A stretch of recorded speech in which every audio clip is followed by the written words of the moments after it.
거의 죽음 직전엔 신장 포기약서까지 쓰면서 저는 대출을 했습니다. 하면 할수록 더 그 대마초처럼 그 호기심이 생기더라고요. 집에서는 애들이나 부인들은 이런 고통 속에서 살다는 거죠. 자멸이 되는 거 아니까 그게 이제 살고 싶어서 진짜 사람답게 살고 싶어서.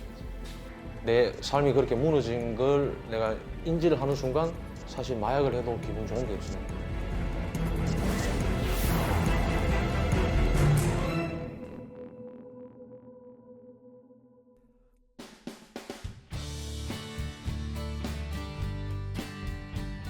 우리에게는 동계올림픽으로 유명한 캐나다의 휴양도시 휘슬러.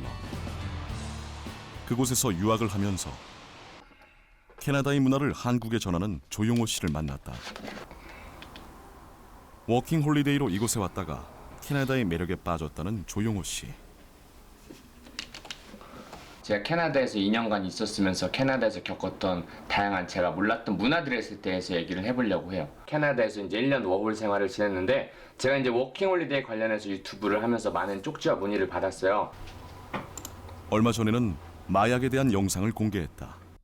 오늘 하고자 하는 말은 이제 캐나다의 드럭, 마약에 대해서 얘기를 좀 해보려고 해요. 이게 마리화나예요, 마리화나. Marijuana. But why do you smoke weed? I smoke weed to relax myself, man. You know, just relax. Is it drug? The weed? It's drug. I think it's drug, man. Uh-huh. Till now, it's drug, but it's very like less harmful. How do you feel? Feel like same, Happy now? Happy? always. What is smoking? Is it marijuana? Yeah, THC, high THC. You know, you work hard, like 16 hours, body is spinning.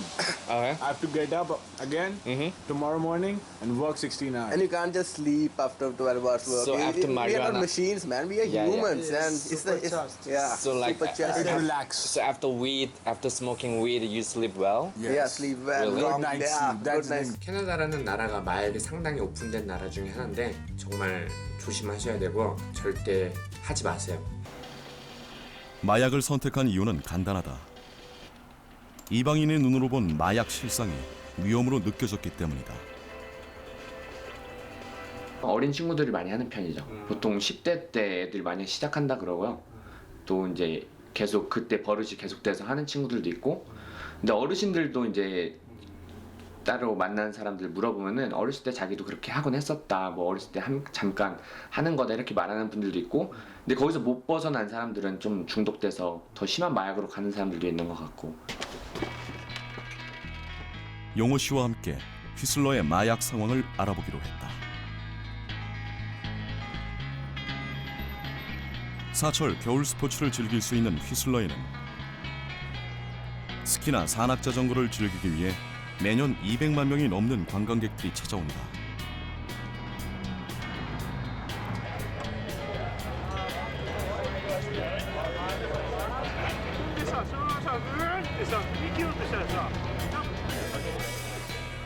그리고 그들 대다수가 모험과 스포츠를 좋아하는 젊은이들이다. 다양한 친구들 만날 수 있고 또 되게 활기차고 에너지 넘치는 게 되게 좋은 것 같고, 이제 반대로 나쁜 점은 이제 워낙 어린 친구들이 많다 보니까 너무 파티 위주로, 너무 파티만, 너무 놀자 분위기가 아닌가.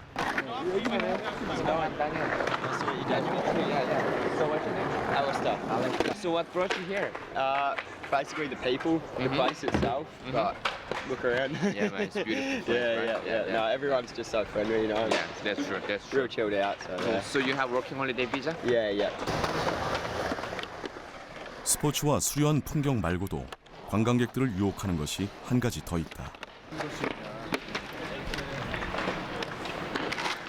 Thanks, man. Can you send me a link, please? Your link, the website. Yeah, thank you so much. Cheers. 링크를 보내준대. 여기서 보고 고르래. 전화 한 통으로 다양한 대마초를 구입할 수 있는 곳. 이것이 바로 캐나다의 마약 현실이다. 합법적으로 파는 건가? 그런 것 같기도 한데요. 맞네. 네. 그래서 네. 뭐 인솜니아 뭐 이런 게 있는 거 보니까 무슨 불면증 치료제 이런 것도 있는 것 같고,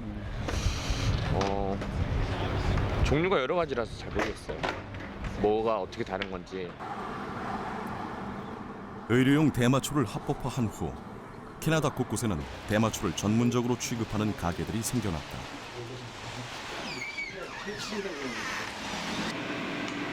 Good afternoon, sir. How are you doing today? Good. Thank you. Thank you very much. How's your day been going? 대마초를 사는 것은 18세 이상의 성인만 가능하고 대마초를 파는 데에는 특별한 교육이나 허가가 필요하지는 않다. 하루 대마초를 사기 위해 이곳을 찾는 사람들은 200명 남짓. 그들은 대마초 합법화에는 장점이 많다고 이야기한다. I think that actually with this kind of environment to actually kind of purchase cannabis products, it actually kind of takes away the stigma of the products and makes it a lot more open. People are actually a lot more comfortable to discuss it. And I find that that attitude of being comfortable and being able to discuss and share knowledge makes it a lot more difficult to abuse the product. I think before, when people were doing it in back alley things, it was all, you know, behind closed doors. These are just candles. You can see. There's they get rid of the smell of smoke. Things like these can be applied to your skin externally if you're having pain in your muscle, arthritis. You can apply these to your hands, this part where they're injured.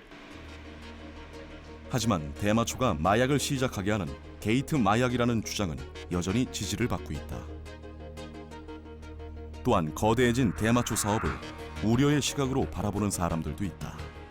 I think it's the normalization. It's parents who don't think that it's a dangerous drug, society and including the Minister of Health who don't consider it a dangerous drug, or the Chief of Police of Vancouver.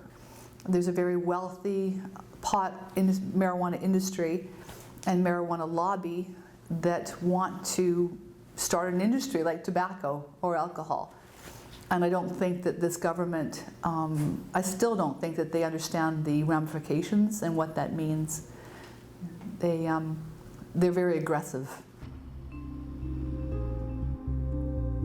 대마초 합법화를 오랫동안 반대해온 파멜라 맥콜은 이 책에서 대마초의 문제점들을 숨기는 것이 대마초 업계의 전략이라고 말하고 있다.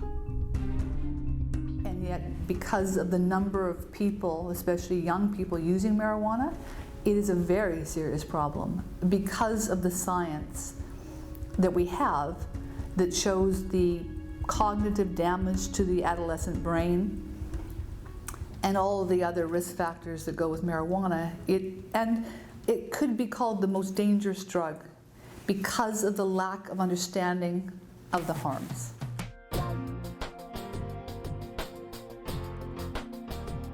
아름다운 풍경과 높은 생활 수준, 안정적인 치안 상태로 매년 세계에서 가장 살고 싶은 도시 중 하나로 꼽히는 밴쿠버. 하지만 도시의 이면에는 마약으로 인해 병들어가는 사람들이 있다. 밴쿠버 동쪽의 헤이스팅스 거리는 대표적인 빈민 지역. 하지만 정말 심각한 문제는 마약이다. 거리 곳곳에서 수많은 사람들이 마약에 취해 휘청거리는 모습을 볼 수 있다. 중독자들은 비위생적인 환경에서 마약을 주사하고 에이즈나 C형 간염 같은 병에 걸리기도 한다. 마약으로 인해 생기는 악순환이다. 새벽마다 그 청소차가 여기를 항상 지나가요. 그리고 물 청소를 하기도 하고 하는데도 매일 끊임없이 나오죠. 골목 곳곳마다 그 주사기 넣는 곳이 설치가 돼 있습니다. 하지만 계속 버려지는 거죠. 네, 여기에 누가 찔렸다고 생각해 보십시오. 이제 그런 게 2차적인 뭐 에이즈가 된다든지 뭐 추가적인 질병을 하니까 사람들이 그래서 이 골목 쪽으로는 안 오려고 그래요. 마약하는 사람들 외에는 오지 않죠. 마약이 일상인 거리에서 사람들은 쉽게 중독자가 되어간다. 10대 초반에 마약을 접하고 점점 더 센 마약을 찾는 것이다. I'm 42 years old, and I started using marijuana when I was like 15, but I started using the hard drugs when I was in my early 30s. Like you see everybody with like needles and doing drugs like that. And from a small town, when you hear like someone is a heroin addict, or it's a big deal, right? But down here, it's so common, and it just seems like it's just an everyday thing, right? And when you think about it, it really is a big deal, right? Like over 100 people dying every month down here, right, from overdoses. 대부분의 사람들이 학교와 직장에 간 시간에도 헤이스팅스 거리는 마약에 취해 있다.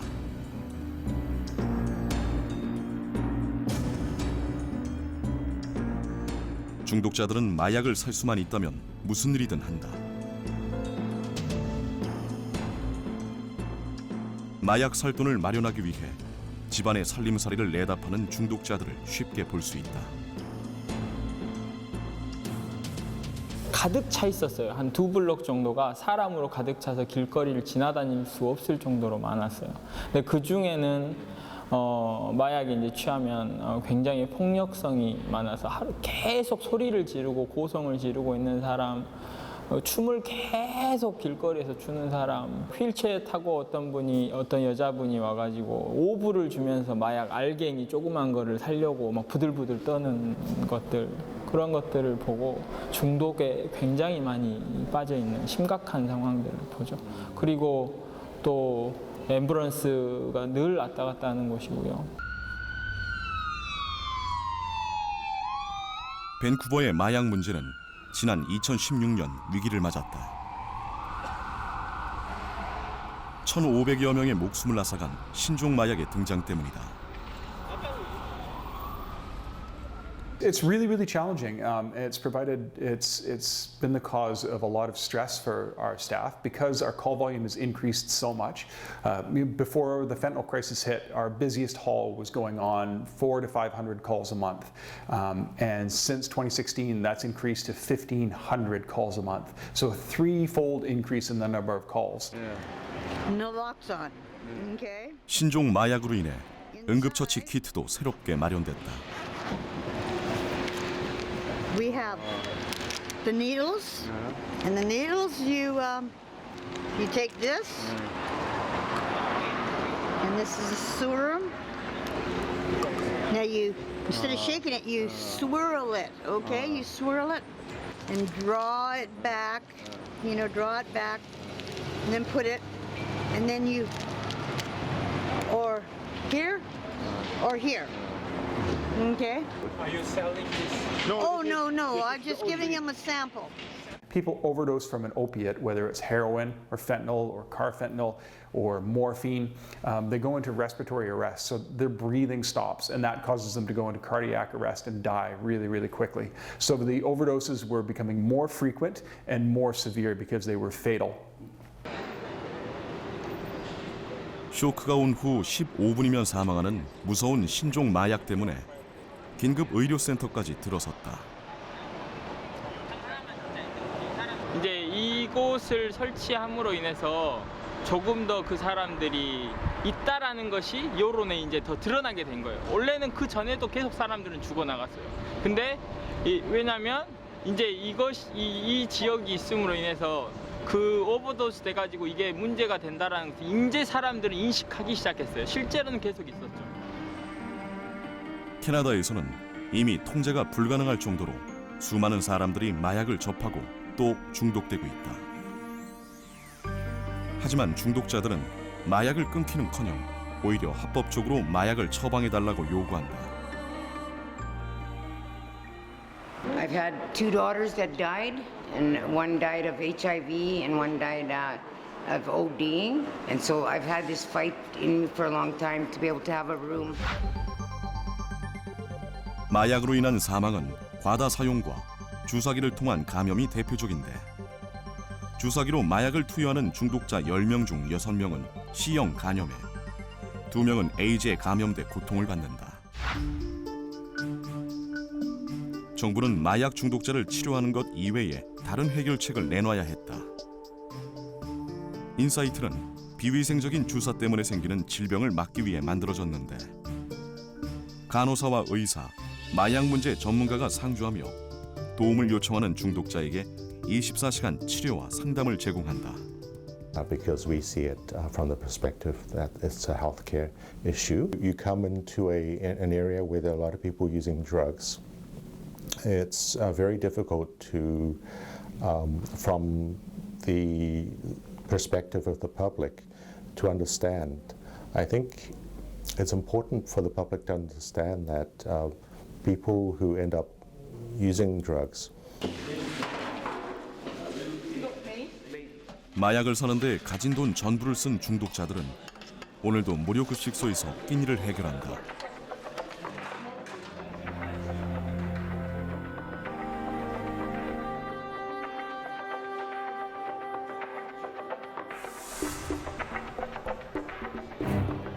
사실은 캐나다가 얼마나 아름답고 살기 좋은 곳으로 알려져 있습니까? 그런데 충분히 만약에 정부가 정말로 이 문제를 해결하려고 진정성을 가졌다면 이렇게까지는 되지 않았겠죠.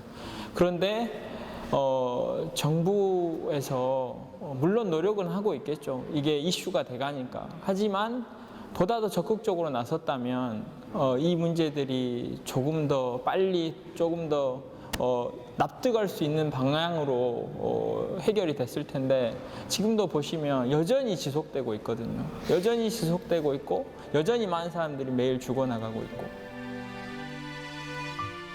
이러한 현실은 비단 캐나다만의 문제는 아니다.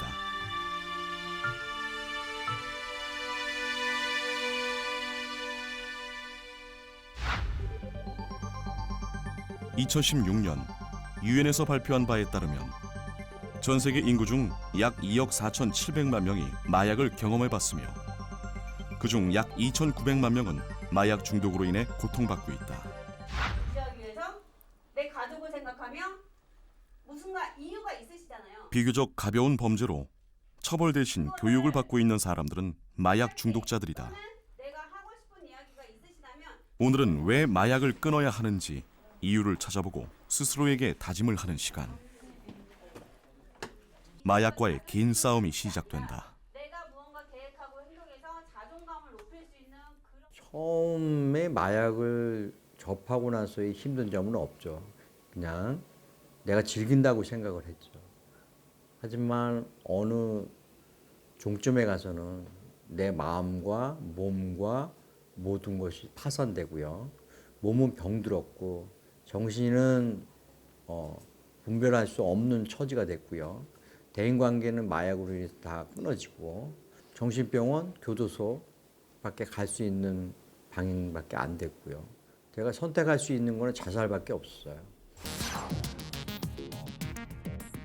우리나라의 마약 사범 수는 꾸준히 10,000명 이상을 유지하며 소폭씩 증가하고 있다. 이제 우리나라도 더 이상 마약의 위협으로부터 안전하지 않다. 네, 작년 기준으로 우리나라 마약 사범의 숫자는 14,000명을 넘어서서 2년째 10,000명 이상을 상회하고 있습니다. 그런 상황 속에서 기존에 이제 오프라인 판매에 의존하던 그런 마약 사범들이 이제는 온라인 쪽으로 옮겨오면서 어떤 새로운 마약 패러다임이 형성되고 있다고 보고 있기 때문에 마약 관리에 있어서도 큰 전환점을 맞고 있다고 생각하고 있습니다. 그렇다면 사람들은 어떤 경로로 마약을 접했을까? 대부분 마약을 마약인 줄 모르고 경험하지만 단 한 번만으로도 깊은 흔적이 남는다. 평상시에 내가 아무리 기분이 좋고 쾌감을 느끼더라도 도파민이 한 300개 나왔다고 칩시다, 뇌에서. 그런데 약물을 하니까 막 500개, 600개가 확 쏟아져 나왔다고. 깜짝 놀라는 거죠. 그런 기분을 맛보질 못했으니까. 그런 걸 한번 맛보게 되면 어떻게 잊어버릴 수 있겠어요?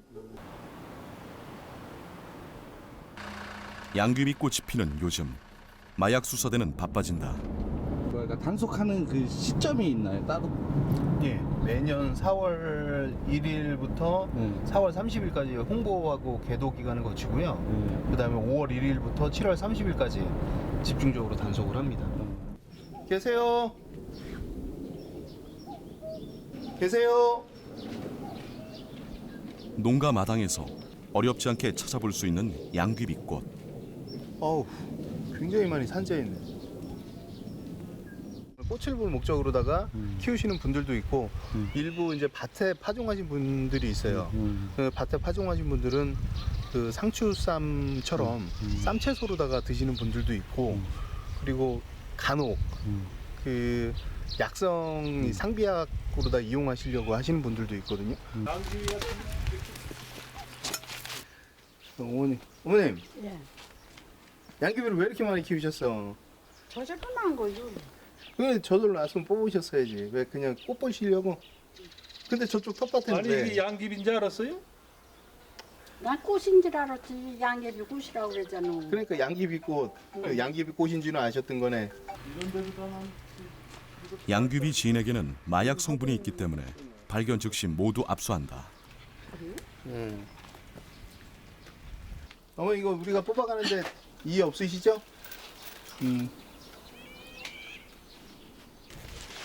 다행히 50주가 되지 않아 입건은 면했다.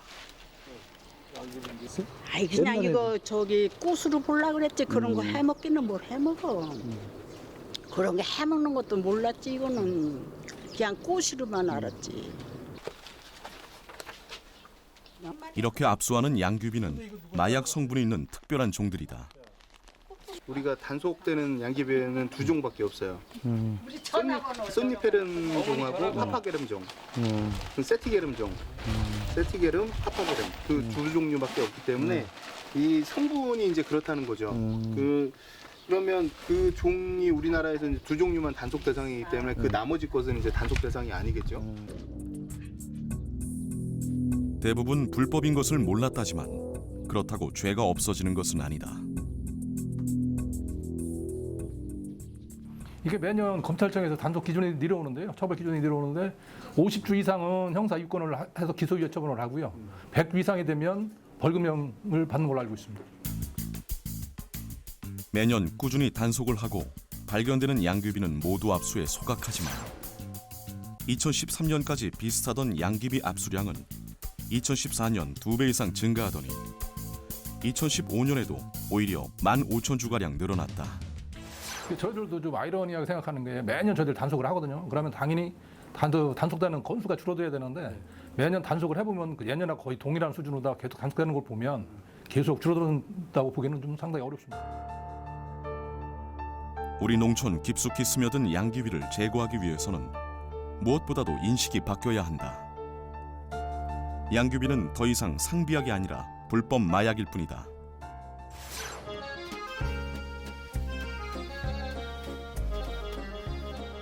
프랑스는 마약에 관대한 유럽의 여러 나라들 중에서 비교적 엄격하게 마약을 관리한다.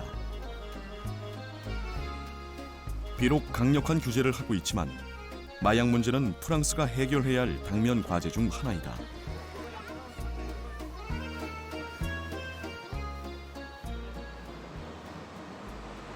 프랑스 최대 상업 항구 도시인 르 아브르.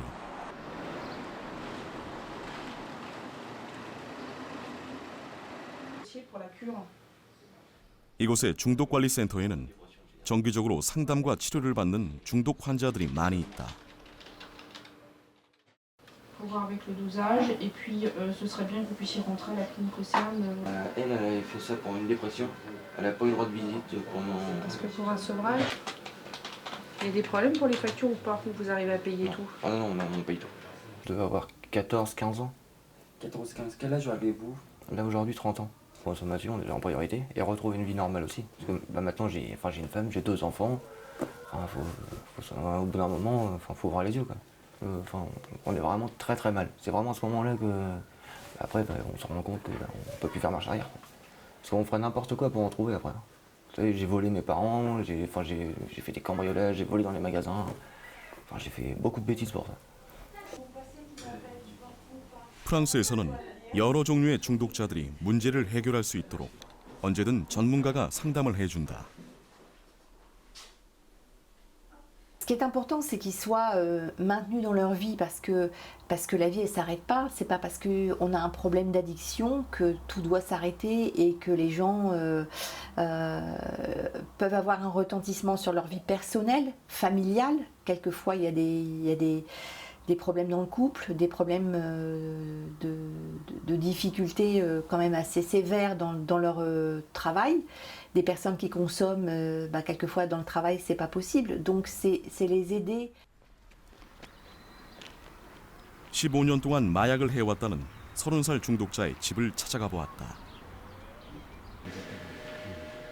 두 아이의 아빠인 그는 아이들 때문에 마약을 끊기로 결심했다. 아이에게 책을 읽어주고 함께 게임을 하는 일상은 마약 중독자인 아빠가 오랫동안 꿈꿔왔던 평범한 삶의 모습이다. Je vais aller les chercher 2 minutes. C'est Loeban. Il est handicapé. En fait, à 70%, il est dysphasique. Pour l'instant, on ne sait pas. On a fait des tests génétiques. C'est pas génétique. Donc apparemment, ils ont dit c'est pas de chance pour l'instant. 마약의 영향력은 이렇게 예상치 못한 곳까지 미친다.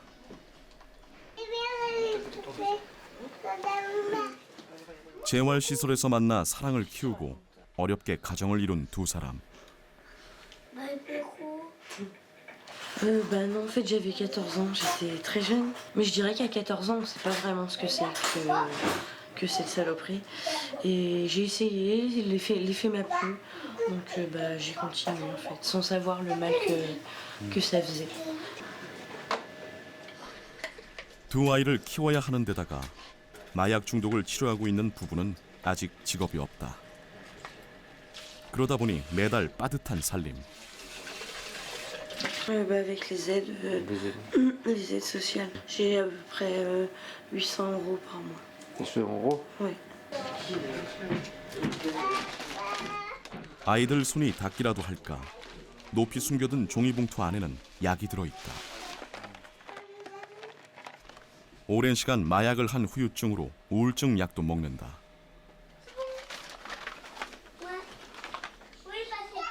중독 치료제는 금단 현상을 줄여주는데 제때 먹지 않으면 금단 현상과 같은 증상이 나타난다. On est en manque.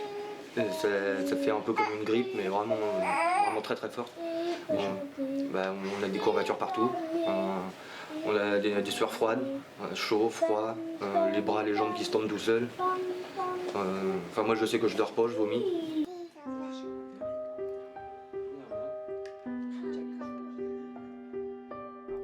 가정과 아이들을 위해서 10년 넘게 해온 마약을 끊기로 결심했지만 쉬운 일은 아니다. On l'a pas fait. On a préféré s'occuper d'abord des gamins. Même tout notre budget passe pour eux. On a quasiment tout pour manger. Et après le reste, on fait ce qu'on veut avec. Ça passe pas dans la défonce. 아직도 한 달에 한두 번 정도 마약을 한다는 부부. 아빠는 오늘도 마약을 하기 위해 집을 나선다. 그나마 정부에서 무료로 제공하는 주사기 키트가 있어서 주사 때문에 감염되는 건 막을 수 있다.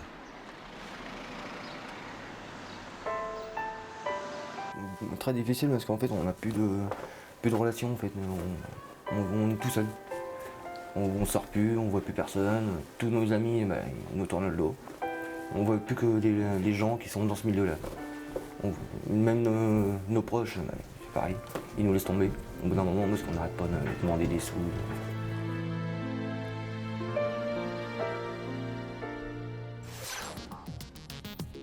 프랑스에는 3,700만 명 이상의 중독자들이 있다.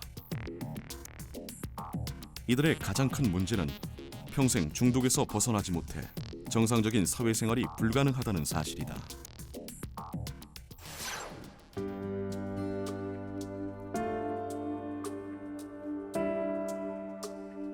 그렇다면 이렇게 많은 중독자들은 어디서 어떻게 마약을 구할까? Tu nous donnes des fausses identités. Quel âge tu as?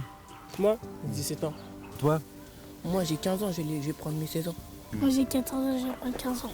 Tu en consommes ou tu... Non, moi, je consomme pas, je mange juste. 이제 겨우 14살, 15살이 된 아이들이 마약을 팔고 있다.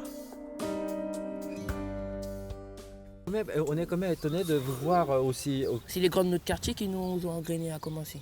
On commence et tout Comme parce ça, que la police, ils soupçonnent pas qu'on vend et tout. Si jamais vous êtes attrapé par la police, comment ça se passe? On dit qu'on est mineur. Ah. Tu fais transaction combien de clients par jour? On fait à nous tous ou 18. 18. Ouais, c'est celui-là qui va chercher, lui c'est le guetteur. Moi c'est celui-là qui vend. Et c'est ceux qui Lui c'est lui, on va chez lui, il plante chez lui, après il me passe. Comme ça, il truc. Après dans la plaquette on met nos numéros de téléphone, comme ça dès qu'il en veut, il nous appelle, un truc comme ça, ou il vient nous voir. Et les gens aussi, ils viennent, c'est toujours, il y a beaucoup de toxicos qui viennent pour de l'héroïne, tout le temps. Le shit et tout, ils viennent aussi, mais c'est plus pour l'héroïne que les gens y viennent. Avec quand même la cam, c'est mauvais pour la santé. Oui, on sait, mais nous, on leur a pas dit venez acheter. C'est eux qui viennent. S'ils savent que c'est pas bon, bah venez pas, c'est tout. On fait juste notre travail. Vous voulez, on vous donne, sinon c'est bon.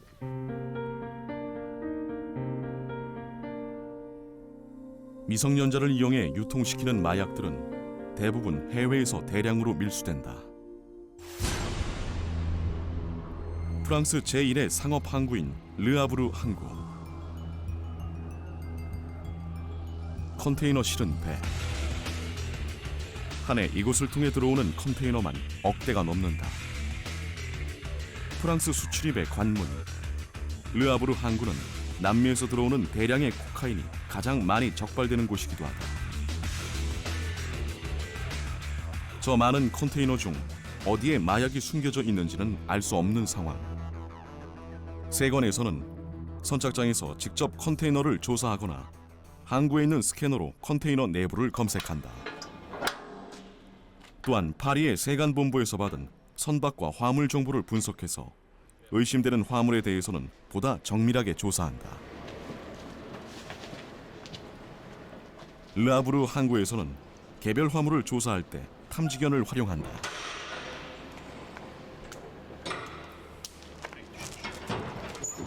(2억 개) 이상의 후각 세포를 가진 마약 탐지견은 사람들이 상상할 수도 없을 만큼 다양한 냄새를 맡을 수 있다. 이러한 능력 때문에 전 세계 어느 공항, 어느 세관에서나 마약 탐지견을 만날 수 있다. Il a trouvé de la cocaïne déjà, de l'héroïne, du cannabis, il a trouvé tout type de drogue, pas forcément en conteneur, mais sur la route aussi, dans les véhicules. Récemment? Récemment aussi, il fait même les billets maintenant. 마약을 숨기는 방법이 빠르게 진화하고 있다. 일단 밀수에 성공만 하면 10배 이상의 이익을 챙길 수 있기 때문에 마약 밀수업자들은 매번 기발한 방법으로 세관 관계자들을 긴장시킨다. 특히 항구를 통해 들어오는 마약들은 대량으로 들어오는 경우가 많아서 단 하나라도 막지 못하면 국민 건강에 커다란 위협이 될 수 있다.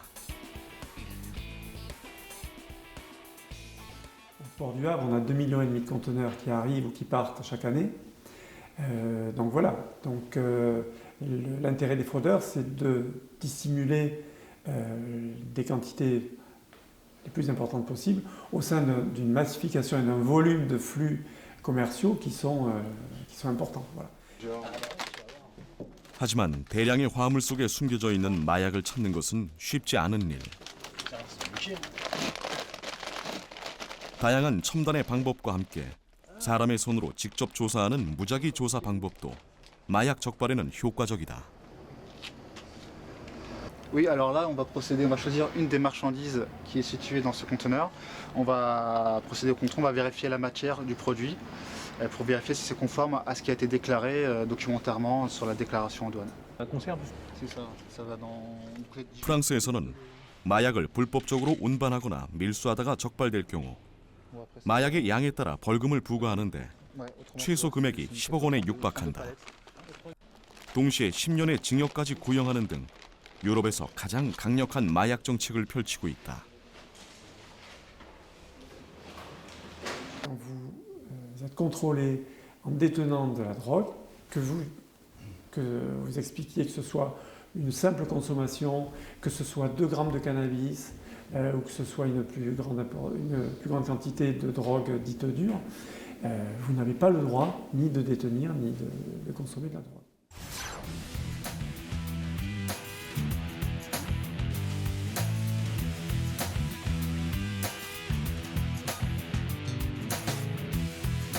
중국과의 교역이 활발한 우리나라의 인천항에는 흔히 보따리 장수라 부르는 개인 무역업자들이 많다. 소규모 화물이 많고 품목도 대부분 생활용품이다 보니 인천항 특유의 분위기가 형성됐다. 중국에서만 들어오는 여행자하고 상인이 있는데요. 왜냐하면 상인들은 본인 물건이 아니고 다른 사람들의 부탁을 받은 짐들을 가지고 오다 보니까 덜어는 유혹이 있을 수도 있고요. 본인도 모르게 그런 마약이든 뭐 다른 불법 물품을 가지고 오는 경우가 있죠. 소량의 마약은 어디든 숨길 수 있기 때문에 더욱 치밀하게 검색한다. 특이한 것들이 있을 것 같아요. 적발 사건 중에. 정형화할 수 없습니다. 그러니까 다른 말로 하면 마약을 은닉하는 물품은 상당히 창의적이고 다양하다는 얘기입니다. 실제 예로 올해 저희가 불과 한 달 전에 잡았던 적발했던 사례를 보면 목각으로 되어 있는 벼루 같은 형태인데요.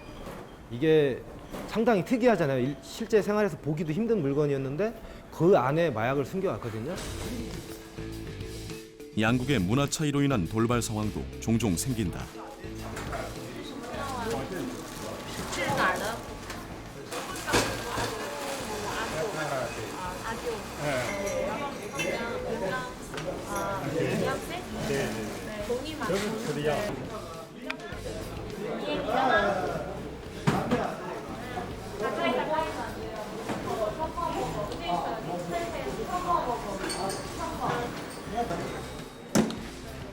의심이 가는 경우에는 가방을 뜯어서라도 확실히 살펴야 한다. 많은 동그란 거 있잖아요. 여기서 머리 많은 거. 그 안에다가 마약을 숨겨왔었습니다. 네. 근데 저희 직원들이 관찰력이 상당히 좋은 직원들이 있어가지고 앞전에 왔을 때는 머리가 이렇게 풀어져 있었는데 두 번째 들어왔을 때는 머리가 말아 올린 점에 이상하다 착안해서 정밀 검색했더니 메탄페타민을 저희가 적발했습니다. 해상으로 통한 마약 반입은 큰 변화가 없는데 국제 우편이나 특송 화물로 들어오는 마약은 크게 늘어났다. 제가 마약 조사하면서 잡은 최대 사건이 작년에 코카인 한 10kg가 적발했습니다. 중남미 쪽에서 들어오는 마약 코카인이었는데 그걸 이제 외국인 여행자가 우리 항공을 통해서 여행자가 그 코카인을 가지고 들어왔습니다. 해서 그 사전에 저희들이 정보 분석을 통해서 그 코카인 10kg를 적발하게 됐습니다. 배나 항공편으로 밀수되는 마약은 사전에 정보를 입수할 수 있지만 우편이나 화물은 직접 하나하나 검색하는 것 말고는 적발하기가 어렵다. 그래서 바빠진 곳이 바로 특송 물류센터다. 해외 직접 구매가 늘어나면서 구매를 가장한 마약류의 반입이 증가했다. 하지만 특송화물센터에서 지난해 밀수의 상당 부분을 적발했다. 작년에 인천세관에서 한 320건 가량을 적발했습니다. 해서 이제 중량으로 따지면 한 2kg 정도 마약류 42kg 정도를 적발했습니다. 화물을 검색하는 또 다른 방법은 엑스레이 판독이다. 외국에서 들어오는 물품 중에 주로 이제 찾는 거는 총이나 칼 같은 안보 위의 물품이나 아니면 마약류 같은 거를 위주로 먼저 선별하고 있습니다. 밀수의 수법이 점점 교묘하고 다양해지고 있다. 여러 가지 방법이 있습니다. 가방 안에 은닉할 경우에는 가방 이중 장치를 해서 가방 안에 넣기도 하고 또 가방 안에 있는 여러 가지 내용물 안에 가령 책이나 애들 아동용 동화책의 급 표지면에도 두껍기 때문에 급 표지면에도 넣은 경우도 있고 제일 특이한 방법은 최근에는 이제 사람의 신체 내에 신변에 또 넣는 경우가 많습니다. 또 그런 경우가 좀 특이하고 또 기타 여러 가지 술이나 이런 데 액체에 녹여서 들어오는 경우도 있고 그런 특이한 방법도 있습니다. 마약 탐지에는 지금까지 후각이 뛰어난 개를 활용해왔다.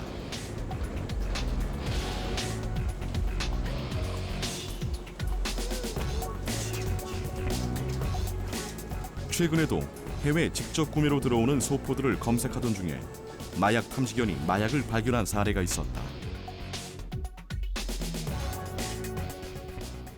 이제 마약으로 의심되는 물건이 이제 탐지견으로 해가지고 반응이 났거든요. 마약 탐지견 반응이. 박스를 열자 모습을 드러내는 마약. 지금 발견된 게 어떤 건가요? 대마초입니다. 대마초 많이 들어오나요? 예, 가장 흔하게 들어오는 마약 가운데 하나죠. 이 정도 양이면 1g씩 사용할 때 200번 이상 흡입 가능한 꽤 많은 양이다.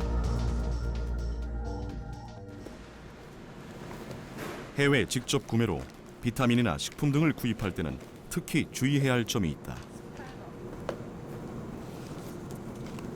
우리가 해외 직구를 하다 보면 상대방 국가에는 어떤 제한이 되지 않더라도 그래서 상대방에서 국가에서 거래가 되지만 국내에는 처벌이 될 수 있는 그런 어떤 마약류가 많이 있습니다. 그래서 그런 부분에 대해서 잘 고민하시고 판단하셔야지 마약류 전과자로 된다든지 아니면 수사를 받는다든지 그런 상황을 받지 않을 수 있을 것입니다. 우리나라에서 유통되는 마약은 밀수된 것이 대부분이다. 마약이 들어오는 길목, 그 한가운데 선 세관의 어깨가 더욱 무겁다.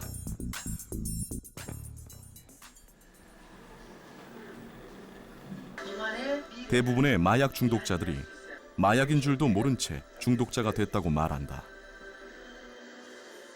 목적은 마약이에요. 마약의 목적이 두어서는 가족도 마약 대상이 될 수 있고요.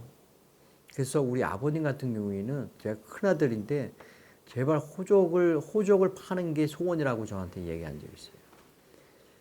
아버지 이름을 빌려서 대출을 하고 뒷감당은 전부 다 아버지가 했고 아버지가 못 이겨서 저거 했을 때는 우리 어머님이 뒷감당을 했고 집안에 돈이 없을 때는 빚을 얻어서라도 저를 갖다 달라고 하고 그게 안 될 때는 대출을 받고 거의 죽음 직전엔 신장 포기약서까지 쓰면서 저는 대출을 했습니다.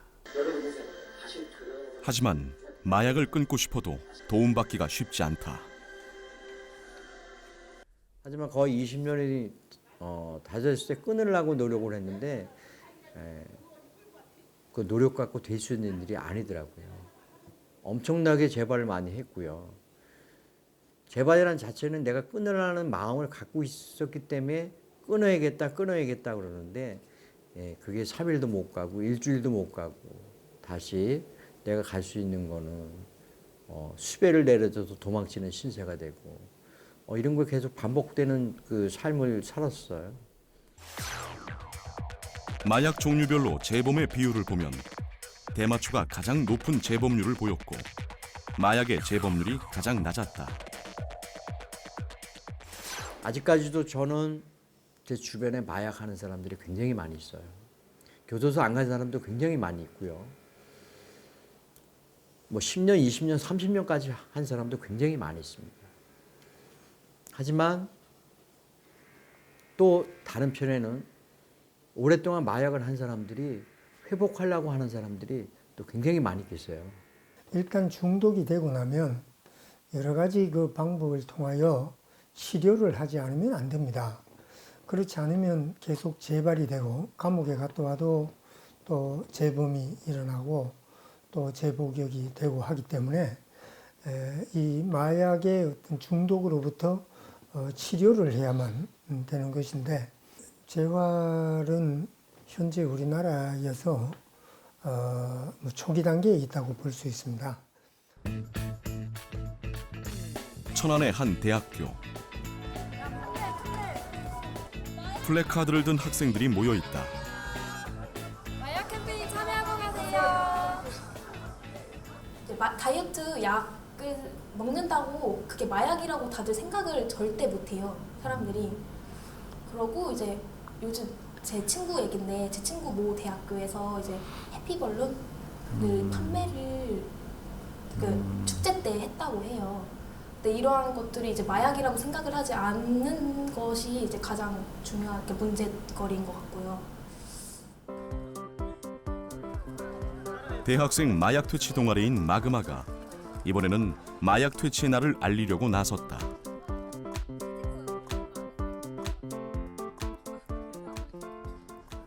그 6월 26일이 마약의 날인 건 사람들이 알고 있나요? 아직은 그렇게까지는 많이 모르시는 것 같아요. 잘 전화번호는 아시는 것 같은데 마약 퇴치 날은 잘 모르시는 것 같아요. 서명을 통해 앞으로의 다짐도 한다. 맨 처음에 이제 마그마를 이렇게 만든다고 했을 때 왜 우리나라에서 이제 마약 퇴치 그러한 활동을 하느냐 뭐 했던 시선들이 되게 많았는데 너무 없어요. 너무 방치해 놓는 것 같아요. 그래서 이제 관심을 많이 주셨으면 해요. 매년 6월 26일은 유엔이 정하는 세계 마약 퇴치의 날입니다. 마약은 남녀노소, 지위고하를 차별하지 않고 한 번 사용하면 중독될 위험이 있습니다. 따라서 단순한 호기심으로라도 마약을 사용하는 일이 절대로 없어야 할 것입니다. 제 인생에 이제 제일 큰 문제가 저는 마약이라고 생각했거든요. 일단 나하고 눈이 마주치면 제가 공격을 하고 싸움을 했거든요. 끌으려 하는 것보다 이제 정신적으로 정신분열로 아픕니다. 타락 문화 속에 빠져가 어두운 생활을 했는데 이제는 내가 근본적인 정체성이 발견되니까 만남이 달라 보이고.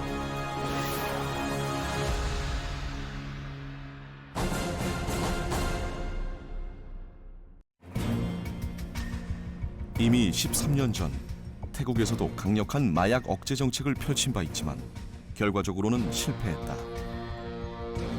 마약 중독자를 처벌할 것이 아니라 그들이 마약을 필요로 하지 않게끔 치료를 하는 것이 중독 문제의 근본적인 해결책이라는 사실은 다른 여러 나라를 통해 증명됐다.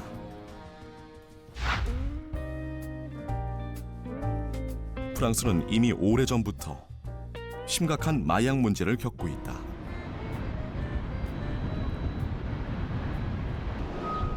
이러한 상황에서 프랑스의 선택은 다양한 중독에 대한 예방과 관리가 가능한 전국적인 시스템을 만들자는 것이다. 이곳은 중독 예방관리센터인 르아브르 지부.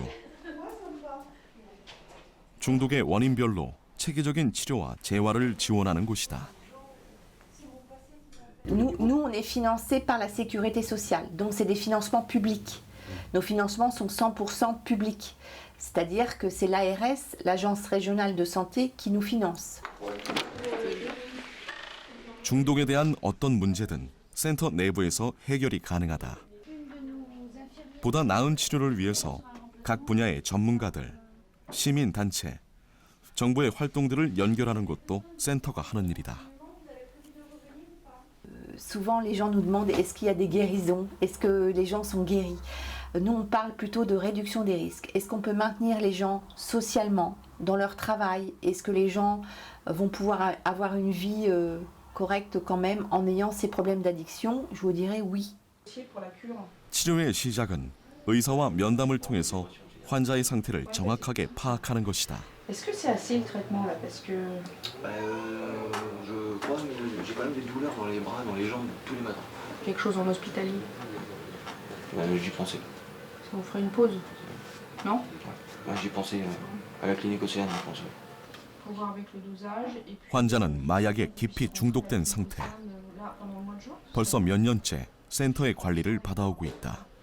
Alors l'héroïne et la cocaïne, l'héroïne on peut mourir d'overdose, donc ça agit sur le système respiratoire. Et puis quand on consomme de l'héroïne, avec l'héroïne il y a des mélanges de produits. Jusqu'à quand? C'est suivant les personnes en fait. Il y en a en un an c'est fini. Moi ça fait 8 ans, 9 ans. Je suis obligé de prendre tous les matins sinon je suis pas bien. 프랑스에서는 중독 예방과 치료에 대한 관리를 일회성이 아닌 지속적으로 제공한다. Alors en fait, ce sont des professionnels qui sont à l'écoute. Donc, en fait, on peut les appeler. Donc, vous avez les coordonnées qui sont derrière, en fait. Vous avez aussi pour l'alcool. Pareil, c'est pour parler des drogues. Et là, c'est pour le cannabis. 7 jours sur 7, de 8h du matin à 2h du matin. Et l'appel est anonyme et gratuit. Et vous avez des professionnels donc à votre écoute. 국가와 사회의 전폭적인 지원이 있기에 가능한 일이다. D'abord, l'idéal évidemment c'est de ne jamais commencer. Mais quand on a commencé, il est toujours possible de s'en sortir parce que l'humain, il y a quand même toujours beaucoup d'espoir.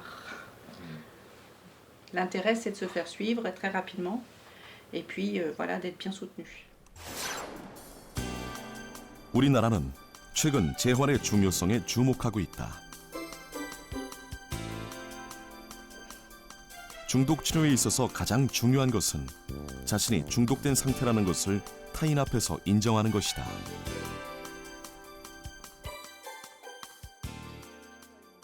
그거를 내가 어떻게 했냐 물어보는데도 가르쳐줄 생각, 어떤 그 기본적인 없고 이게 뭐 6단계, 6단계 이렇다 하니까 지금 대응도 그래요. 하지만 중독을 사람들 앞에서 인정하는 것은 쉽지 않은 일. 집단 상담은 12단계 중독 회복 프로그램으로 원래는 알코올 중독 치료에 사용됐던 방법이다. 근데 선생님 여기는 집단이잖아요. 그런 식으로 하기 때문에. 아니 근데 개개인의 어떤 기준과 어떤 선이 있지만 여기가 이제 집단으로 하기 때문에 그거는 이제 그 요구는 개별적인 면담에서 요구하셔야 돼요. 길게는 몇십 년. 마약을 하는 동안 마약 중독자를 제외한 다른 사람들과는 깊이 있는 이야기를 나눠본 적이 없는 사람들. 됐습니다. 그렇기 때문에 이렇게 또 논쟁도 벌일 수 있고 아직도 그런 걸 정리가 안 되는 부분이 없잖아 있는데 그러므로서 솔직하게 털어놓으면서 이게 회복이 된다고 저는 보거든요. 그러면서 이제 일단 감정에 있는 그 쌓여 있는 이런 부분을 이 자리에서 이제 털어놔야 털어놓고 나누고 해야 그게 오히려 이제 치료 효과가 이제 시작된다고 보거든요. 그 12단계에서 제일 중요하게 생각하는 게 그런 부분입니다. 어떠셨어요? 회복줄 쓰고 계신가요? 마약 이야기를 하면서 자신을 돌아보고 재활에 한 걸음 다가선다. 마약 얘기를 못 하니까 그리고 지금도 마찬가지예요. 지금도 여기 외에는 일반 사람들하고는 대화를 못 나누니까. 중독 문제는 단순히 중독자 자신의 결심의 문제가 아니다. 중독은 고쳐야 하는 질환이라는 개념이 12단계 중독 회복 프로그램의 기본이다. 각 단계를 실행하는 동안 마음을 다잡고 행동을 변화시키며 변화된 자신을 유지하면서 중독에서 벗어나는 것이다. 치료 원칙은 뭐냐면은 첫 번째는 외부의 환경을 차단해야 돼요. 내가 아무리 열심히 치료를 받고 싶어도 외부에서 계속 건드리고 유혹을 하면은 힘들어져요. 그래서 교도소에서 만난 사람이라든가 예전에 약물과 관련된 사람을 다 끊어야 됩니다. 또 약물에서 오는 후유증들이 있으니까 정신병적인 상태나 우울증이나 불안 증세가 있게 되거든요. 그런 것들은 약물 치료로 도움을 좀 받을 수 있고 또 저희 병원에서는 자조 모임이 있거든요. 그런 것들이 다 이렇게 연합이 됐을 때 치료 효과를 낼 수 있죠. 그래서 치료는 얼마든지 가능하고요. 어려운 게 아닙니다. 특히 치료를 위해서는 전문의와 면담이 중요하다. 여기 오는데 뭐 어려움은 없었어요? 또 뭐가 가는 길에 따라온 것 같아가지고 또 저 강명 한농까지 갔다가 많은 중독자들이 오랫동안 마약을 사용하면서 여러 가지 후유증을 앓고 있다. 그중 가장 대표적인 것이 피해망상, 관계망상이다. 현실도 계속 따라오니까 저는 이제 그러니까 이제 그게 이제 또 겹친 부분이 있는 거지. 네. 실제적인 것도 있고 망상적인 것도 있고. 치료가 쉽지 않은 부분이다. 다른 증상은 많이 좋아졌는데 이제 피해망상하고 관계망상만 꾸준히 남아 있어서 예를 들면 병원에 오는데도 누가 미행을 하고 따라다니는 것 같고 그런 것 같아서 자꾸 이제 막 처음에는 병원에 올 때 한 3, 40분이면 올 수 있는 거리를 차를 몰고서 한 4, 5시간 걸려서 이렇게 삥삥삥 돌아가지고 오기도 하고 그렇거든요. 마약을 하면서 소중한 관계를 모두 잃었다는 중독자. 저는 못 느끼는데 제 아는 사람들이 내보라더라고요. 내가 눈빛이 바뀐다고 하더라고요. 눈빛이 바뀌면서 살게 되고 겁이 난다 그러더라고요. 자꾸 친한 사람들도 한 번씩 그럴 때가 있거든요. 이제 지금은 생각하면 그걸 후회를 많이 하지 그러면서 안 하고 싶은데 저는 이제 안 하려고 이제 병원을 다니는 거고 이제 계속. 이제 정상적으로 살고 싶다는 중독자. 다행히 요즘 들어 중독과 그 후유증에 대한 치료 방법이 다양해지고 있다. 보통 이 앞쪽 전전두엽에 자극을 줘서 그쪽에 이제 혈류를 흐르게 하는 치료예요. 그래서 보통 전전두엽의 기능이 뭐 충동 억제나 감정 조절, 뭐 수면 장애 있으신 분들이나 두통 있으신 분들 그쪽에 많이 치료를 하는 거예요. 마약 중독자들 대부분이 겪고 있는 후유증을 완화해준다. 지금 닿는 부분이 전전두엽이에요. 그래서 이제 위치를 먼저 조정을 시켜놓고 이제 자극을 주는 거예요. 시작할게요. 하나, 둘. 어떤 치료든 이번만은 꼭 나아야 하는 이유가 있다. 기억은 나세요? 얼굴이? 기억나지. 그 사진도 있으니까 졸업식 사진은. 그때도 좀 안 좋은 모습으로 애들 졸업식이나 가가지고도 후회를 했으니까 그냥 애들 졸업식에 너무 마약을 하고 왔거든요. 그게 그리 좋았는 거 당시에는. 근데 지금 와서 보면 그게 싫은 거 이제 그런 모습이. 그래서 이제 무진장노를 하는 거지. 처음엔 치료부터 이미 비밀 보장하에 어느 병원에 가서도 치료를 받을 수 있어요. 근데 그런 사실들을 일반인들이 잘 몰라요. 요번 기회에 그럴 줄 알아야 되고, 그러니까 일반적인 뭐 당뇨나 뭐 고혈압 치료처럼 아무 데서나 가서나 치료받을 수 있어요. 근데 그런 것도 돈이 좀 없어서 못 받겠다 그러면은 전국에 22개 치료보호 지정병원이 있습니다. 국가에서 지정한 병원이 있어서 거기서 치료보호를 요청하면은 1년까지 무료로 치료를 받을 수가 있어요. 마약 중독에서 벗어나기를 원한다면 언제 어디서든 전화와 이메일로 도움을 요청할 수 있다. 중독 치료에서 또 한 가지 중요한 것은 중독의 원인과 확실하게 격리되어야 한다는 점이다. 마약을 하고 나서 이렇게 정착하고 이렇게 하는 거는 진짜 거의 7, 8년 만인 것 같습니다. 그래서 도에서 또 이렇게 다른 사람들이랑 이렇게 공동하면서 같이 또 밥도 해먹고 생활 리듬에 맞게 이렇게 한 거는. 아침에 일어나고 식사를 하고 출근 준비를 하는 남들에게는 흔한 일상이지만 마약 중독자들에게는 아이들이 걸음마를 배우듯 하나하나 배워나가야 하는 일이다. 하지만 우리 사회로의 복귀는 쉽지가 않다. 미국이나 일본 같은 데는 이거를 엄연히 병이라고 그래요. 중독 자체를 병이라고. 고혈압이나 당뇨 걸렸다고 누가 뭐라 그러지 않잖아요. 근데 중독도 고혈압이나 당뇨처럼 관리만 해주면 되는 병이거든요. 술이랑 약은 끊는 건 쉬워요. 그 끊는 것 자체를 유지하고 관리하는 게 힘든 거지. 단약 단주는 뭐 그렇게 어려운 게 아니에요. 그래서 저희들이 추구하는 거는 어떤 그 삶의 질에 대한 거죠. 그러니까 나머지 인생을 어떻게 보람 있게 메꿔 나가느냐 여기에 초점을 맞추는 거지. 문제를 인정하고 서로 지지해주는 집단 생활은 재활에 도움이 된다. 맛있게 드십시다. 맛있게 드십시오. 하지만 여기까지 오는 것만도 쉬운 일은 아니다. 막상 당사자들이 문제라. 당사자들이 자기네들이 중독자라고 생각을 안 해요. 그리고 또 범법이다 보니까 밑으로 가라앉아요. 수면 아래로. 그래서 이게 통계 잡기도 힘들고 또 본인이 중독자라고 생각을 안 하니까 시설을 또 이용을 안 해. 치유센터장은 자신의 경험을 바탕으로 재활과 치료에 가장 중요한 집단 치유센터 시설을 만들었다. 정부의 지원도 받았다. 안녕하세요. 네. 안녕하세요. 반가운 손님이 찾아왔다. 이곳 생활을 마치고 사회에 복귀한 회복자다. 예? 면접은 어떻게 됐어요? 면접은 안 보고 바로 이사를 가는 거예요. 여기 있는 게 천국이고 밖에 나오면 지옥이니까요. 편하다고 천국이 아니라 여기서 있으면 나쁜 짓을 안 하잖아 일단은. 예. 그 밖에 나가면 무조건 나쁜 짓을 하게 돼 있다고 일반 중독자들은. 바로 설 수가 없어 일반 중독자들은. 그러니까 이것은 무조건 필요한 곳입니다. 이런 시설은 무조건 한국에 많이 있어야 됩니다. 나와 있던 거에 그게 생활하고 있습니다. 비록 회복됐다고는 하지만 유혹이 많은 사회에서 생활하는 것은 매 순간 자기 자신과의 싸움이다. 중독자들은 자기가 왕인 줄 알고 이렇게 사는 게 있는데 항상 감사하게 생각 고기 숙이고 살아야지. 그것만 자체적으로 지금 생각했는데 항상 고기 숙이고 감사합니다. 아유 내가 그렇게 제일 많이 살려줘서 감사합니다. 속으로 이렇게 생각하고 살아야 되는 게. 세상에서 제일 가까운 가족들이 그런 걸 모른다는 생각이 들 때 이제 가족들이랑 균열이 가는 거예요.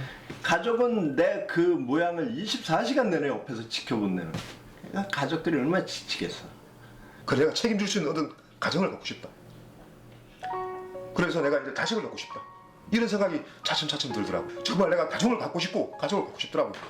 나는 왜 이렇게 해서 이 가정을 내가 못했을까? 꿈도 뭐 키우는 게고. 마약 중독은 완치가 어렵다. 재발 방지를 위해서는 회복자에 대한 장기적인 관리가 중요하다. 자기 변명, 자기 합리화 막 이런 게 막 10년, 20년 이렇게 쌓여져 올라왔기 때문에 그 정직을 찾아가는 과정이 되게 힘들어요. 어느 게 자기인지도 몰라 잘. 그 솔직함, 처음엔 솔직함으로 시작을 하는데 나중에 그 솔직함이 정직함으로 가죠. 정직하기 위해서는 끊임없이 자신을 돌아봐야 한다.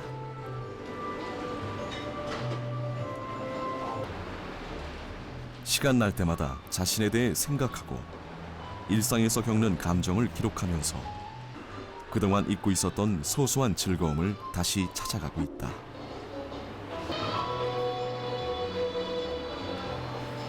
제가 마약을 하면서 그런 관계들을 다 잃어버렸거든요. 제가 가족들도 그렇고 친구들도 그렇고 그런 걸 다 잃어버린 게 너무 이제 조금씩 이제 내가 회복하는 것을 그러면서 이제 그 사랑의 관계가 저한테 참 소중했던 것 같습니다. 약간 스치도 나는 그 지나가는 그 꽃 냄새, 또 사람 냄새도 묻어도 좋아요. 좋고 공기를 마시면서 이렇게 평범함 속에 이렇게 행복감이 있구나. 그러니까 그 전에 어떤 그 순간적인 어떤 쾌락은 아무것도 아닌 것 같아요.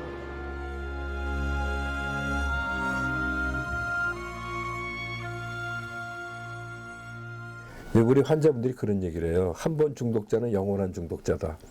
이거는 회복이 어렵다는 게 아니라 회복이 되더라도 재발이 될 수가 있기 때문에 항상 경계하지 않으면 안 된다는 거죠. 그래서 치료는 어떻게 약을 끊게 하느냐가 아니라 끊은 상태를 어떻게 잘 유지해 나가느냐 하는데 초점이 있습니다. 마약 문제로 어려움을 겪고 있는 캐나다 밴쿠버를 찾았다.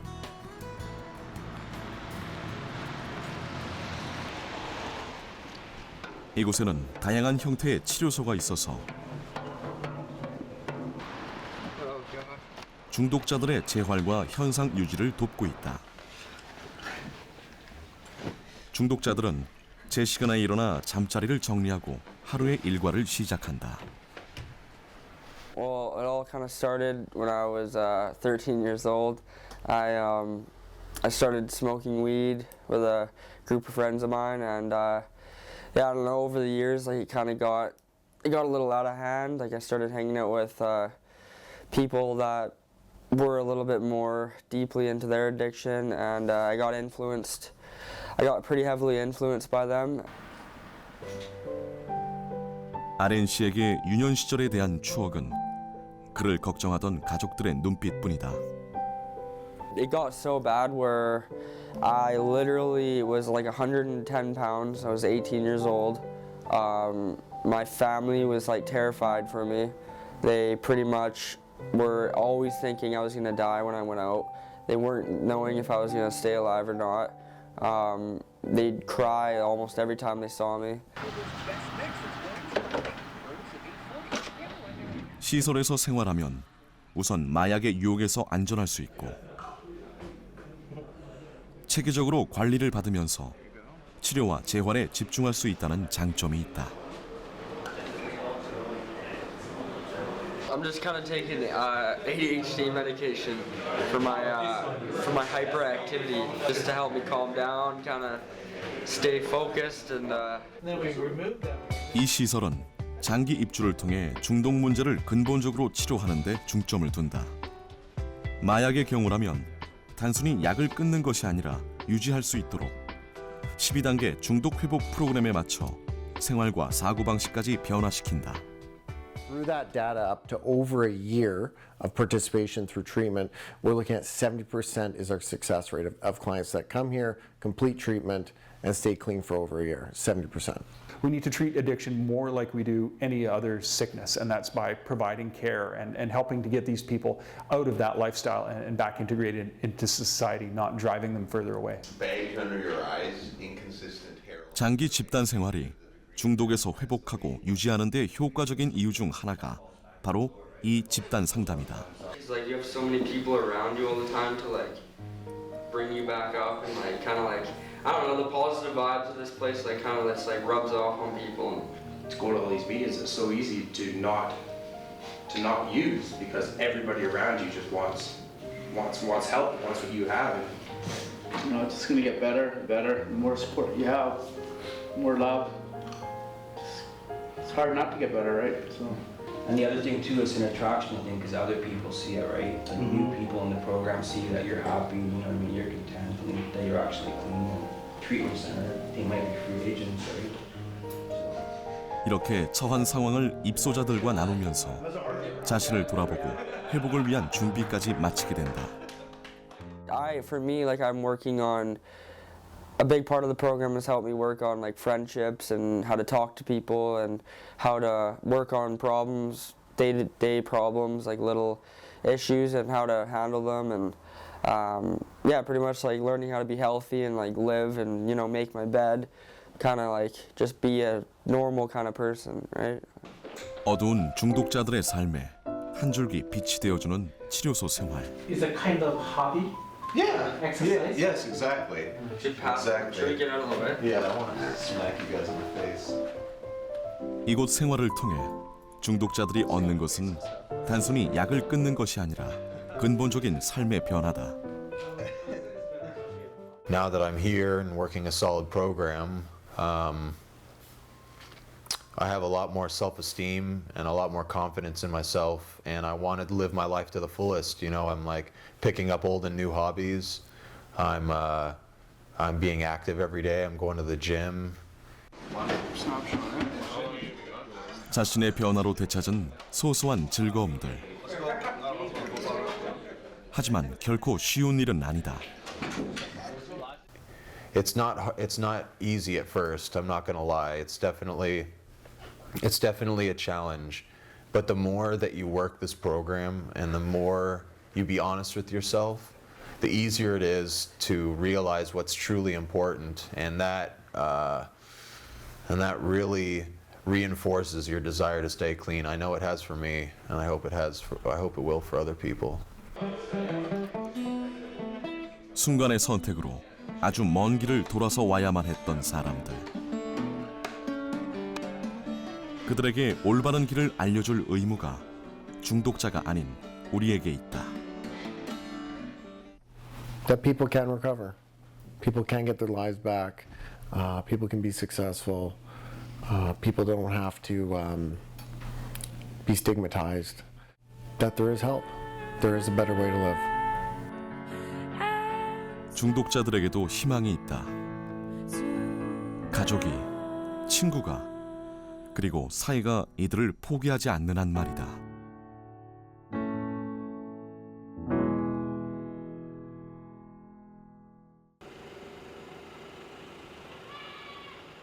국내외를 막론하고 약물이라는 잘못된 선택을 하는 시기는 생각보다 빨랐다.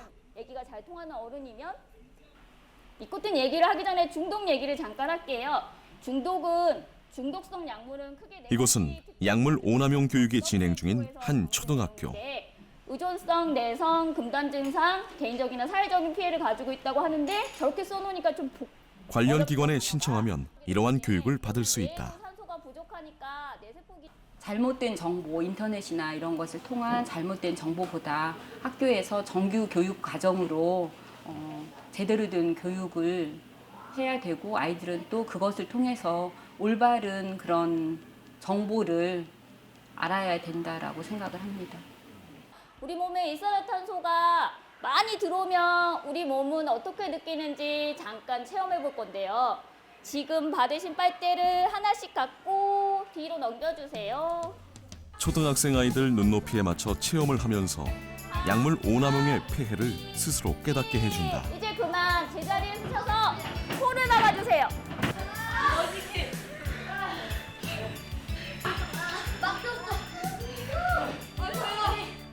흡연의 위험성도 간접적으로 느껴본다.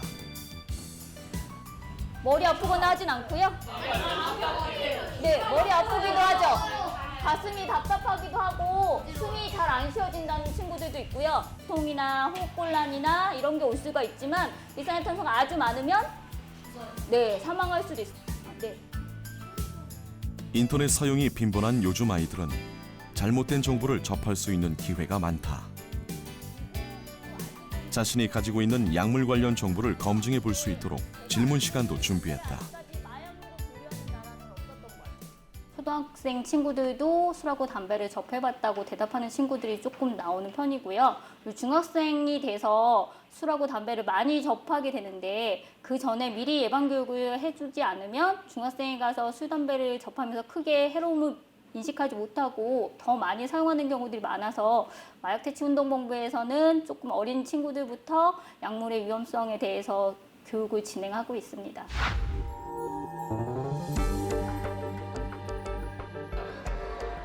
중학생에게는 마약 중독 예방 교육이 좀 더 구체적이다. 초등학생에 비해 보다 많은 중독성 물질에 노출되기 쉬운 중학생들. 특히 담배나 술 같은 중독성 물질에 노출되기 쉽다. 드물게는 위험한 중독성 물질을 경험할 수도 있다. 흔한 경우가 공부 잘하는 약, 살 빠지는 약 같은 것들이다. 네, 그 중에 하나가 저런 얘기예요. 거의 다 호기심으로 가지고 저게 한 30% 해당돼요. 학생들은 중독 예방 수업을 어떻게 생각하고 있을까? 원래는 되게 마약은 그냥 나쁜 걸로만 알고 있었는데 이번에 한번 배워보니까 좀 무섭고 공포적이어가지고 가까이 다가갈 수도 없을 것 같아요. 술하고 담배에 대한 교육은 받아본 적 있는데 마약에 대한 교육은 이번 중학교에선 여기서 처음인 것 같아요. 아무리 호기심이 있어도 마약을 하면 안 된다는 것을 알려줘야 될 것 같아요. 대다수의 학생들이 이전에는 마약 중독에 대한 교육을 받아본 적이 없다. 만들었어요. 그걸 초등학교, 중학교 시기에 마약 중독 예방 교육이 꼭 필요한 이유는 뭘까? 청소년들은 성장이 완료되지가 않아가지고 몸 상태가 다 이루어지지 않았어요. 그래서 여기에 노출되면 피해가 매우 크죠. 그리고 전파 속도가 주변에 굉장히 빨라요. 일반 성인보다 또래 집단에 의한 전파 속도가 빠르고. 마약 중독을 예방하기 위해서 가장 중요한 것은 무엇인지를 묻는 설문에 시민들의 50% 이상이 중독 예방을 위한 교육이라고 답했다. 그리고 그 교육은 빠를수록 효과적이다. 마약이나 마약류 아닌 신종 마약, 합성 물질인데 마약 효과를 내는 이런 것들에 대한 노출이 제일 걱정되는 부분이에요. 신종 마약이 위험한 이유는 그 성분이 알려져 있지 않다는 점 때문이다. 식약처에서는 새로운 물질의 위험으로부터 국민들을 보호하기 위해 임시 마약류 지정 제도를 운영하고 있다. 위험 물질은 우선 임시 마약으로 지정한 다음 마약인지 아닌지 실험을 통해 철저하게 검증한다. 모르핀을 4시간 전에 투여를 받은 쥐들이고요. 4시간 전에 투여를 하고 나서 4시간 후에 그 모르핀의 효과를 이제 떨어뜨리는 약을 주입을 합니다. 그러면 모르핀에 대한 효과가 떨어지기 때문에 거기에 대한 신체적인 의존성 증상들이 나타나는데 점핑을 한다든지 몸을 떤다든지 하는 그런 현상으로 금단 현상 측정을 하고 있습니다. 중독의 조건 중 하나인 의존성에 대한 실험도 이루어진다. 다양한 실험을 통해 금단 현상, 내성, 의존성, 개인적, 사회적 피해라는 4가지 조건을 충족할 때 마약류 지정이 가능하다. 약물에 대한 보상 효과를 측정하는 대표적인 시험 방법이고요. 그러니까 약물을 맞았을 때 기분이 좋았다든지 뭐 어떤 그런 이제 좋았던 기억이 있을 경우에는 그 장소에 대한 선호도가 생기는 것이죠. 그래서 그런 거를 측정을 하는. 그러니까 약물의 의존성의 하나의 어떤 현상을 측정하는 대표적인 시험 방법. 지난해 임시 마약류로 지정된 물질은 43건. 그중에서 철저한 검증을 통해 마약류로 전환된 것이 20건이다. 보통 그 마약류 지정이라고 하면은 그 벌칙이나 형벌이 굉장히 강하고 그렇기 때문에 이걸 지정하는 데 있어서 그 신중한 접근이 필요합니다. 그래서 결과적으로 시간이 많이 걸리는 그런 단점이 있습니다. 그래서 저희가 임시 마약류 제도라는 것을 만들어서 이것은 그 저희가 한 1개월 정도 예고를 하고 바로 임시 마약류 제도로 임시 마약류로 지정을 하게 되고 그렇게 됨에 따라서 이런 물품들을 원천적으로 국민들한테 노출되는 것을 차단시킬 수 있는 그런 역할을 하고 있습니다.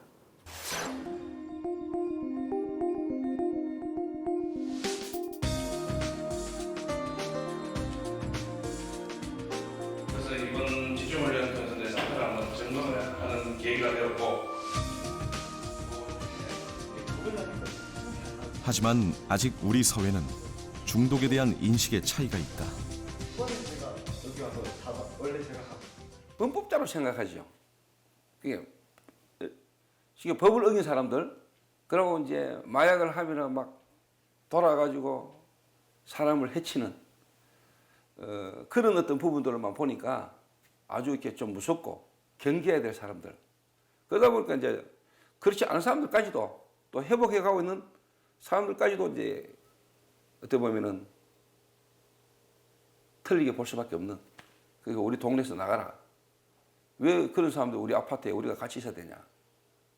이런 내가 주민 대표하고 그 아파트 관리소장하고 있는 데서 제가 다 상세히 좀 이야기도 했는데도 결국은 뭐 좀 이사를 가달라고 부탁을 그렇게 하더라고요.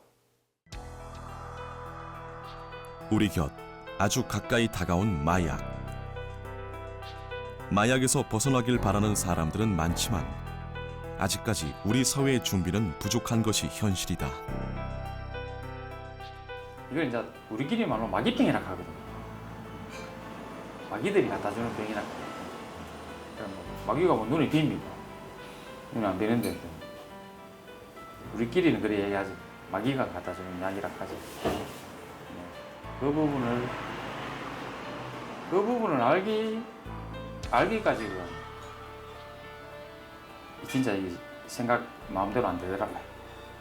끊으려고 이런 방법도 있으신가요? 산에 들어가 보세요. 산에 인연이 있으시죠.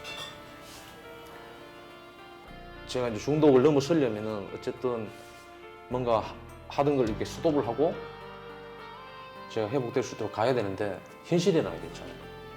뭐 자녀도 있고 경제도 있어야 되는데 처음에 이제 그 부분이 좀 저한테 힘들게 다가왔어요. 회복도 좋지만은 예를 들어서 뭐 돈을 안 벌고 내가 이렇게 지금 사는 게 맞을까?